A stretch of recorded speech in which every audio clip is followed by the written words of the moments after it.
जय हिंद दोस्तों, स्वागत है आपका आपके अपने यूट्यूब चैनल में। दोस्तों, इस वीडियो में हम बात करने वाले हैं पीएम एसएसबी छात्रवृत्ति परीक्षा 2023 के सामाजिक विज्ञान के महत्वपूर्ण प्रश्न के बारे में।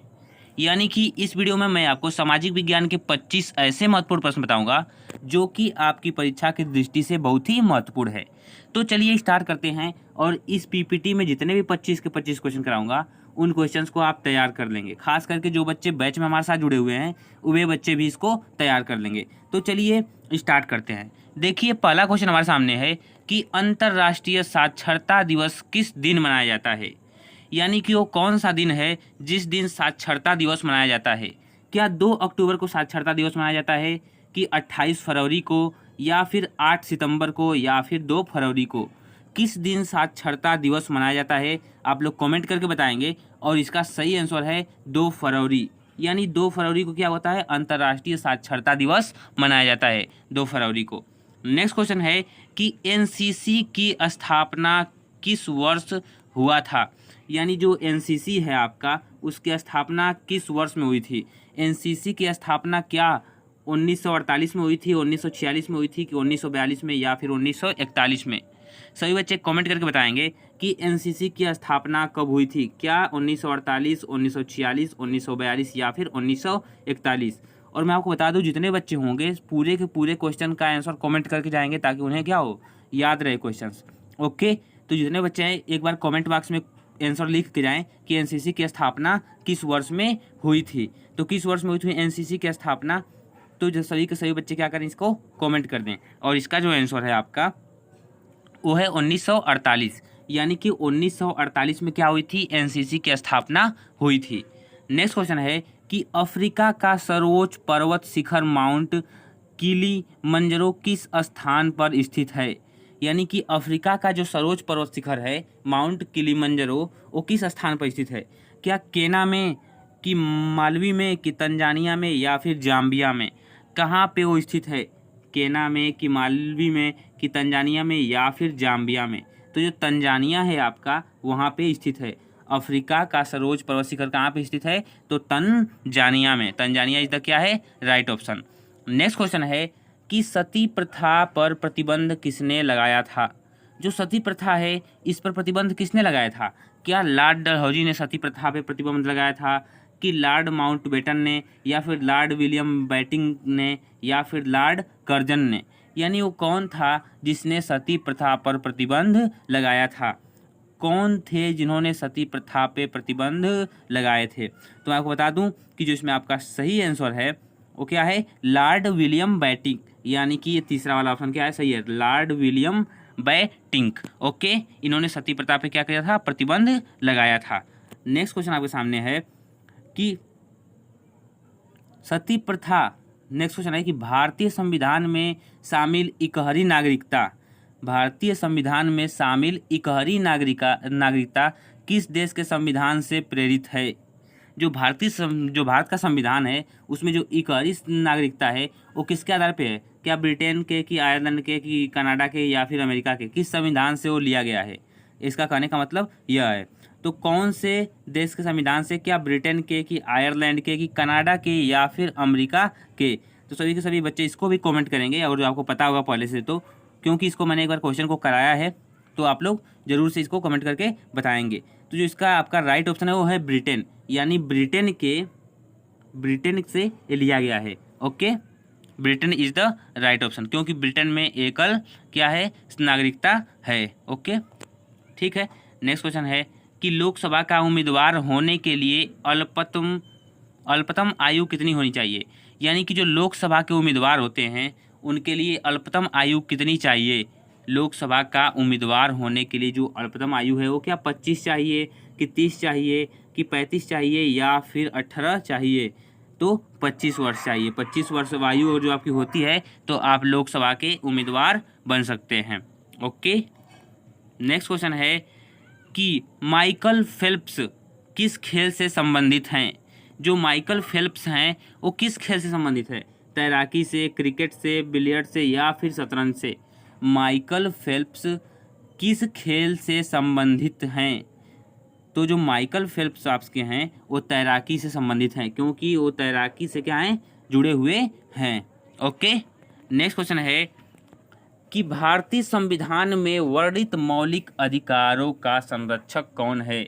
यानी कि जो भारतीय संविधान में वर्णित मौलिक जो अधिकार हैं उनका संरक्षक कौन है। क्या सुप्रीम कोर्ट है, कि संसद है, कि राष्ट्रपति है, या फिर संविधान है।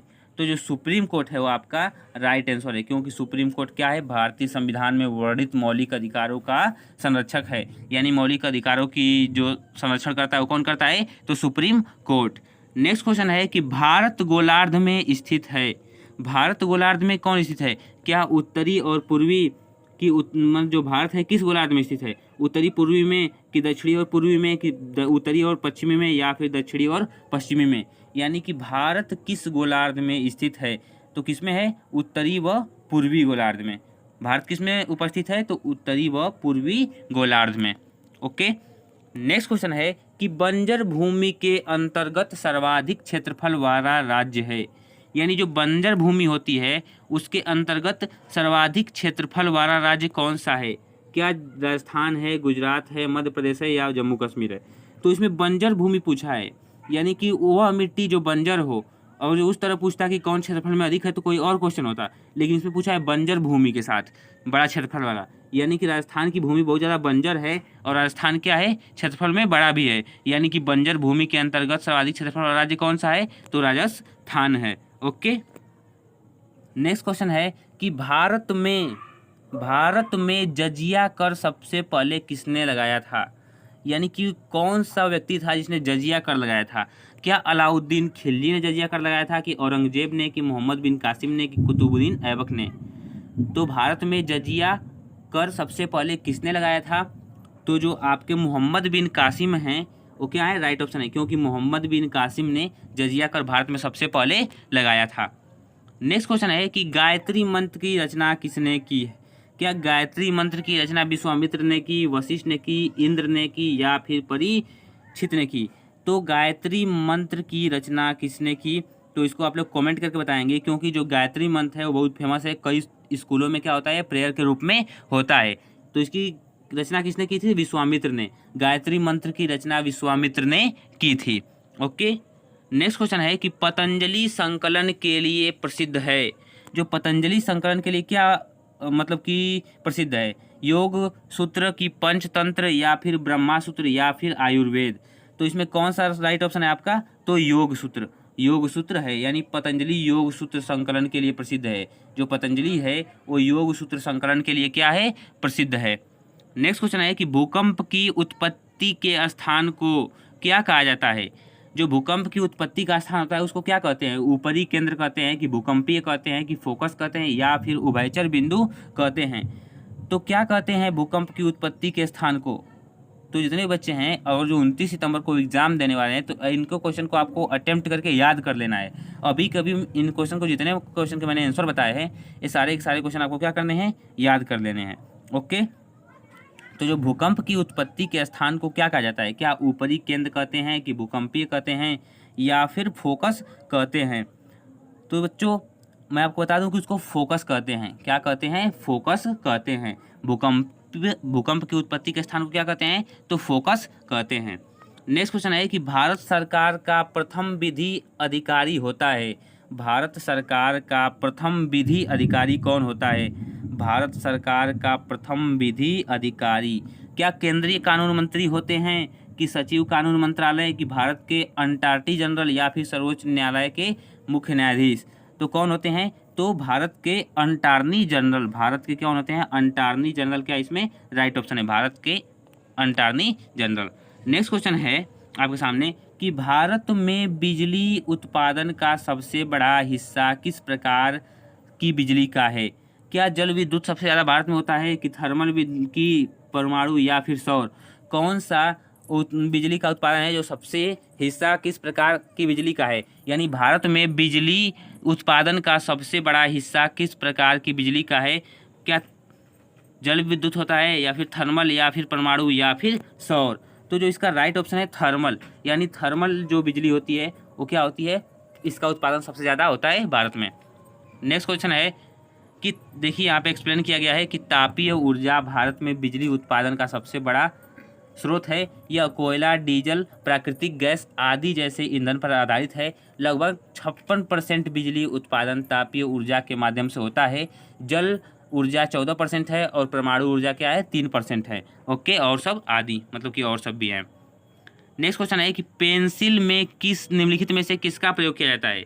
क्या सिलिकॉन का, कि फास्फोरस का, कि ग्रेफाइट का, या फिर चारकोल का? तो पेंसिल में किसका उपयोग किया जाता है? तो ग्रेफाइट का। ग्रेफाइट का इसमें राइट ऑप्शन है। और ग्रेफाइट विद्युत का एक बहुत बड़ा चालक है।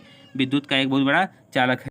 नेक्स्ट क्वेश्चन है कि भारत के संविधान ने भारतीय संघ की योजना संविधान से उधार ली है। यानी भारत के संविधान ने भारतीय संघ की योजना किस संविधान से उधार ली है, यानी किस संविधान से लिया गया है? तो क्या इसका जो सही ऑप्शन आपका कौन सा है? देखिए, नेक्स्ट क्वेश्चन था हम लोगों का कि भारतीय संयुक्त राज्य अमेरिका से लिया गया है, कि कनाडा से लिया गया है, कि यूनाइटेड किंगडम से, या फिर आयरलैंड से? तो जो आपका बिल्कुल राइट ऑप्शन है इसमें वो है कनाडा, यानी कनाडा से लिया गया है। कनाडा से लिया गया है। ओके, नेक्स्ट क्वेश्चन है कि भारत में राष्ट्रीय आय का अनुमान किसके द्वारा तैयार किया जाता है? जो भारत में राष्ट्रीय आय का अनुमान तैयार किया जाता है किसके द्वारा किया जाता है? योजना आयोग के द्वारा, कि भारतीय रिजर्व बैंक के द्वारा, कि केंद्रीय सांख्यिकी गठन के द्वारा, या फिर भारतीय सांख्यिकी संस्थान के द्वारा?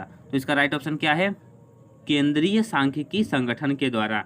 केंद्रीय सांख्यिकी संगठन के द्वारा। ओके, नेक्स्ट क्वेश्चन आपके सामने है कि वैदिक आर्यों का मुख्य भोजन था। जो वैदिक आर्य थे उनका मुख्य भोजन जौ और चावल था, कि दूध और उसके उत्पाद था, कि चावल और दालें थीं, या फिर फल और सब्जियां थीं? तो क्या था वैदिक आर्यों का मुख्य भोजन? तो दूध और उसके उत्पाद वैदिक आर्यों का मुख्य भोजन था। ओके, नेक्स्ट क्वेश्चन है कि कर्क रेखा भारत के किस राज्य से होकर नहीं गुजरती? क्या मध्य प्रदेश से नहीं होकर गुजरती, कि पश्चिम बंगाल से, कि उड़ीसा से, कि या फिर राजस्थान से? तो किस राज्य से कर्क रेखा होकर नहीं गुजरती? इस पर एक सूत्र है, मित्र पर गमछा झार। तो जो आपको नहीं मिलेगा इसमें उसे आप समझ जाएंगे कि वो क्या है, उससे होकर नहीं गुजरती। तो मैं आपको बता दूं कि उड़ीसा ऐसा राज्य है जिससे कर्क रेखा होकर नहीं गुजरती। इन चारों ऑप्शन में से जो उड़ीसा है वो क्या है? राइट ऑप्शन है, क्योंकि उड़ीसा से कर्क रेखा नहीं गुजरती। नेक्स्ट क्वेश्चन है कि फेदोमीटर का उपयोग मापने के लिए किया जाता है? भूकंप, वर्षा, महासागर की गहराई, या फिर ध्वनि की तीव्रता? फेदोमीटर का उपयोग किस लिए किया जाता है? तो महासागर की गहराई मापने के लिए। फेदोमीटर का उपयोग महासागर की गहराई को मापने के लिए किया जाता है। नेक्स्ट क्वेश्चन है कि लोहे का सबसे शुद्ध रूप है? गड़ा लोहा, स्टील, या फिर पिग आयरन, या फिर निकेल स्टील? तो कौन सा लोहे का सबसे शुद्ध है रूप? तो कौन सा रूप सबसे लोहे का सबसे शुद्ध रूप है? तो गड़ा लोहा। कौन सा? गड़ा लोहा। ओके, नेक्स्ट क्वेश्चन है कि फ्रीडम बिहाइंड बार्स पुस्तक के लेखक कौन है? फ्रीडम बिहाइंड बार्स पुस्तक के लेखक कौन है? क्या किरण बेदी हैं, कि जवाहरलाल नेहरू हैं, कि नेल्सन मंडेला, या फिर शेख अब्दुल्ला? तो किरण बेदी हैं। कौन है? किरण बेदी, मुंबई की किरण बेदी। चलिए, इसी के साथ आपके 25 के 25 क्वेश्चन समाप्त हुए। और इस क्वेश्चन सामाजिक विज्ञान के बहुत ही महत्वपूर्ण प्रश्न थे, इसीलिए वीडियो को एक लाइक कर दीजिए, चैनल को सब्सक्राइब कर दीजिए। अगर जो आपको बैच वगैरह लेनी है तो आप हमसे कांटेक्ट कर सकते हैं, क्योंकि बहुत सारी वीडियो में मैंने बैच के बारे में बताया है। सो दोस्तों, चलिए इसी सारी वीडियो को एंड करते हैं। सो दोस्तों, thank you and bye bye, take care of, मिलते हैं नेक्स्ट वीडियो में।